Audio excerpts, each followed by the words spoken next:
Assalamualaikum warahmatullahi wabarakatuh. Waalaikumsalam warahmatullahi wabarakatuh. Selamat pagi anak-anak. Di sini saya akan mengajari kalian dan juga akan menemani kalian belajar di MTS Al-Aziz ini. Ada pelajaran yang nanti akan saya ajarkan pada kalian adalah pelajaran fikih. Nah, sebelumnya perkenalan dulu karena baru saya masuk di sekolah sini. Perkenalkan, nama Bapak Badruddin Aziz dan Bapak sekarang lagi menempuh kuliah di KIN Syekh Nurjati Cirebon. Tapi programnya program Girling atau program jarak jauh.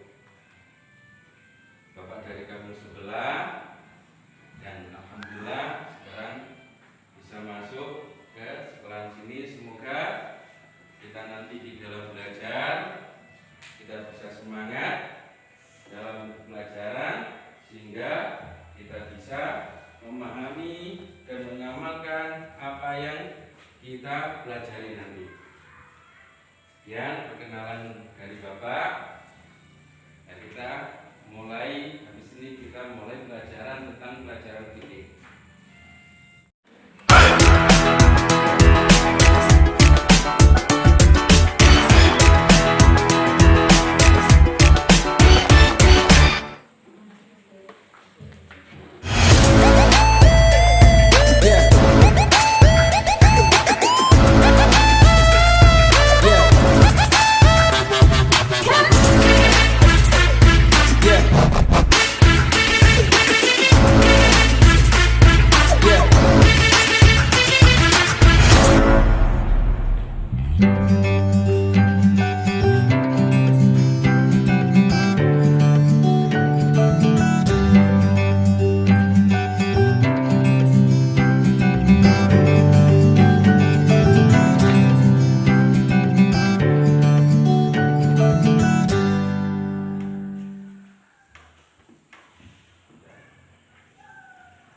Sekalian hormati, karena Bapak ini posisinya adalah melanjutkan pelajaran dari guru yang kemarin, dan guru yang kemarin sudah pindah tugas mengajar ke tempat lain. Di depan pelajaran yang lanjutan dari pembahasan Pak Guru yang diajarkan kemarin adalah pembahasan tentang najis. Najis menurut bahasa, kalau dalam istilah bahasa Arab namanya lughat. Najis menurut bahasa atau lughat atau etimologi adalah sesuatu yang menjijikkan. Yang dinamakan najis secara bahasa atau etimologi adalah sesuatu yang menjijikkan. Setiap sesuatu yang menjijikkan maka menurut bahasa dinamakan najis. Apapun itu, misalnya ingus, air liur. Ini menurut pengertian bahasa ini namanya adalah najis. Tapi sedangkan menurut istilah atau terminologi yang dinamakan najis adalah sesuatu yang bisa menghalangi sahnya seseorang melaksanakan sholat. Ini najis adalah sesuatu atau suatu perkara yang bisa menghalangi sahnya seseorang untuk melaksanakan ibadah sholat. Misalnya apa? Kotoran, kotoran manusia atau kotoran hayawan, air kencing dan lain sebagainya apabila bersentuhan dengan kita, maka kita tidak sah apabila melaksanakan ibadah sholat. Dari definisi ini bisa diambil kesimpulan, menurut definisi istilah, tidak semua perkara yang menjijikkan ini dianggap najis. Tidak semua perkara yang menjijikkan ini dianggap najis. Yang dianggap najis adalah cuma sesuatu yang bisa menghalangi sahnya seseorang untuk melaksanakan ibadah sholat. Paham? Nah, adapun najis ini terbagi menjadi tiga. Yang pertama adalah najis mukhafafah atau najis yang ringan.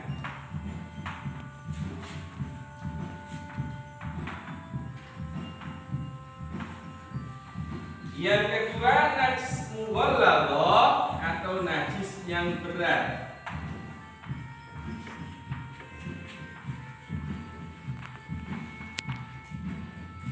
Yang terakhir najis mutawassithah atau najis yang sedang.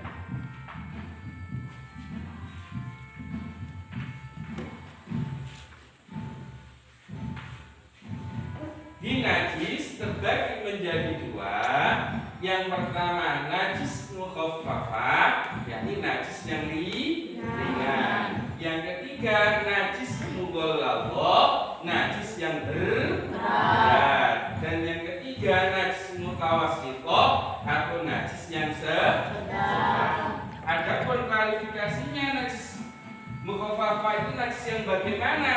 Najis mukhaffafah adalah najis yang berupa air kencingnya bayi laki-laki kecil yang belum berusia 2 tahun dan dia belum menggunakan makanan pokok selain ASI. Apa sih itu? Air susu ibu. Jadi misalnya ada anak kecil kok dia makanan pokoknya masih air susu ibunya, maka air kencing yang dikeluarkan dari bayi laki-laki tersebut ini dinamakan najis mukhaffafah.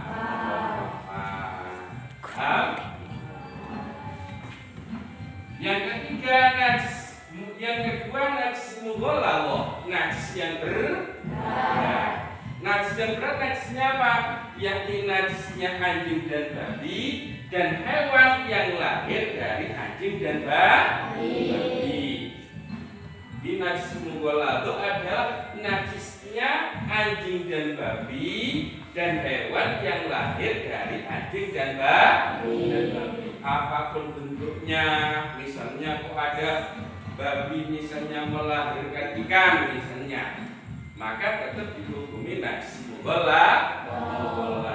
Cara mensucikannya dianggap berat karena cara mensucikannya harus 7 kali basuhan dan salah satunya dicampur dengan menggunakan debu yang suci. Yang ketiga najis mutawassithah, najis yang ringan. Apa yang termasuk najis mutawassithah ini?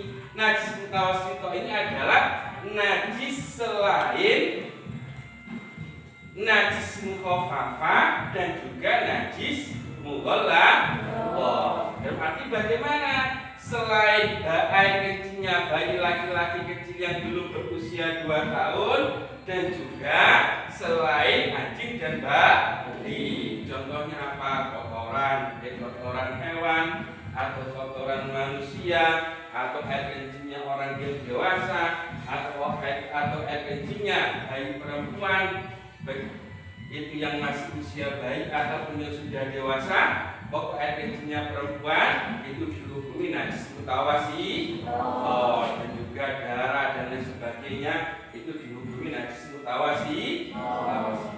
Paham? Paham nggak anak-anak? Ya, untuk pelajaran di hari ini saya akhiri sekian. Semoga kalian di rumah bisa belajar dan juga bisa menerapkan pelajaran yang kita pelajari di hari ini. Saya sekian, akhirul kalam, ihdinas siratal mustaqim. Wassalamualaikum warahmatullahi wabarakatuh.